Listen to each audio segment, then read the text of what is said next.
Good morning students. बेटा आज हम जो सीखने वाले हैं वो सीखने वाले हैं फाइनल अकाउंट विदाउट एडजस्टमेंट। सही है। तो मैंने एक क्वेश्चन गिवन लिख रखा है यहाँ पर, prepare trading and P and L account from the following data for the year ending 31 March 2019। सही है। इसमें दे रखा opening stock, machinery, furniture, debtors, creditors, bank balance, cash balance, purchase, discount, sales, carriage, insurance, printing, rent, salaries, goods return, BP, BR, capital, closing stock, prepare also balance sheet. सही है। इसमें 3 account बनाने पड़ते हैं। सबसे पहले ट्रेडिंग अकाउंट, फिर P and L account और फिर बैलेंस शीट। अब मैंने यहाँ पर आपको दे रखा है ट्रेडिंग अकाउंट बना रखा है, प्रॉफिट एंड लॉस बना रखा है, इसके बाद क्या बना रखा है बेटा, बैलेंस शीट। अब सबसे पहले लिखते हैं in the books of trading and P and L account for the year ending.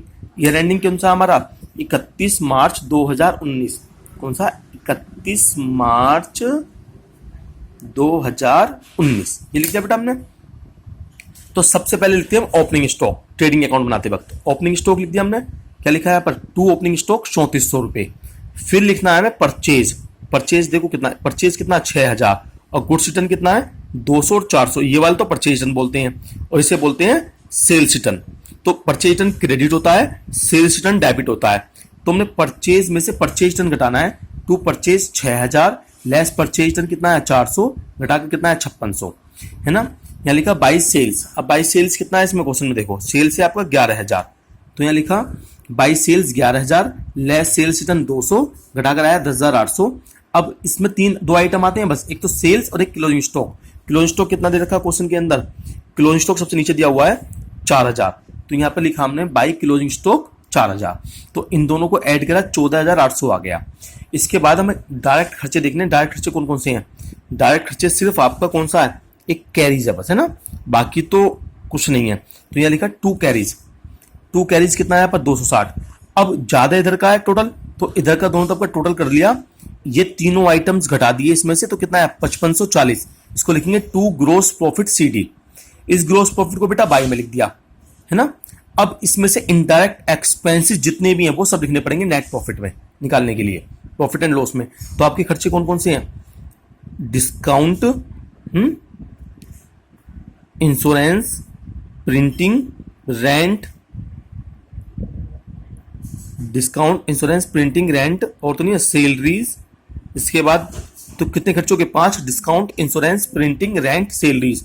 इनके अमाउंट से मैंने यहां लिख दिया 2 discount, 2 insurance, 2 printing, 2 rent, 2 salaries. ठीक है। इधर का टोटल कर लिया मैंने 5540। 5540 में से ये सब माइनस कर दिए, 1 2 3 4 5, पांचों के पांचों आइटम्स। तो मेरा निकल के आया 2 नेट प्रॉफिट CD 4100 रुपए। तो हमारा ट्रेडिंग अकाउंट बन गया, हमारा पी एंड एल अकाउंट बन गया। अब बनेगा हमारी बैलेंस शीट। बैलेंस शीट को बनाने के लिए सबसे पहले हमें कैपिटल की आवश्यकता होती है, और कैपिटल क्वेश्चन में कितनी गिवन है 7620। तो यह लिखा बेटा हमने कैपिटल 7620। अब इसमें प्रॉफिट आया तो ऐड कर देते हैं, लॉस आया तो लेस कर देते हैं। तो यहां पर प्रॉफिट आया 4100 रुपए, तो ऐड नेट प्रॉफिट 4100 रुपए मैंने जोड़ दिए, इसमें लिख दिया। अब इसमें ड्रॉइंग्स होता तो माइनस कर देते। इस क्वेश्चन के अंदर कोई ड्रॉइंग्स नहीं है आपका, नहीं है ना। तो अब बस इन दोनों आइटम्स को जोड़ा, यहां लिख दिया। इसके बाद आप देखो कि क्रेडिट साइड में क्या क्या दे रखा है। एक तो क्रेडिटर्स, सेल्स तो हमारी आ गई, गुड्स रिटर्न भी आ गया, बीपी 200 रुपए, और तो नहीं है कोई क्रेडिटर्स में, है ना, और कुछ नहीं है मतलब क्रेडिट साइड में।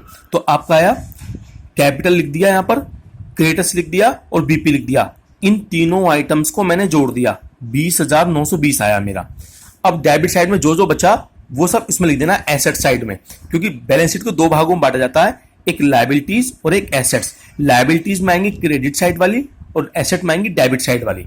और डेबिट साइड में आपका क्या क्या बच रहा है, एक तो machinery, furniture, debtors, bank balance, cash balance, BR क्योंकि बीपी तो धरा गया, और क्लोजिंग स्टॉक। ये आइटम्स बच रहे हैं। एक क्लोजिंग स्टॉक ऐसा है क्योंकि ये आपका एक प्रकार से मैंने लिख रखा है नीचे एडजस्टमेंट में। सही है। तो एडजस्टमेंट 2 साइड जाती है, एक तो ट्रेडिंग अकाउंट में और एक बैलेंस शीट में क्लोजिंग स्टॉक। सही है। तो यहां पर जो जो आइटम मैंने यहां लिख दिए, क्या लिख दिया, machinery, furniture, debtors, bank, cash और BR। ये सब आइटम लिखने के बाद जो जो वहां पर बच गया था, मतलब ट्रेडिंग पेंडेंस जो बच गया वो मैंने यहां पर लिख दिया। तो टोटल मैंने कर दिया, दोनों तरफ का कितना है बेटा 20,920 और 20,920। इसी के साथ हमारी बैलेंस शीट भी कंप्लीट हो गई। ठीक है, तुमने क्या क्या बनाया इसमें, ट्रेडिंग अकाउंट, P&L अकाउंट और बैलेंस शीट। ठीक है बच्चों, ओके, एक बार उसको उतार लेना।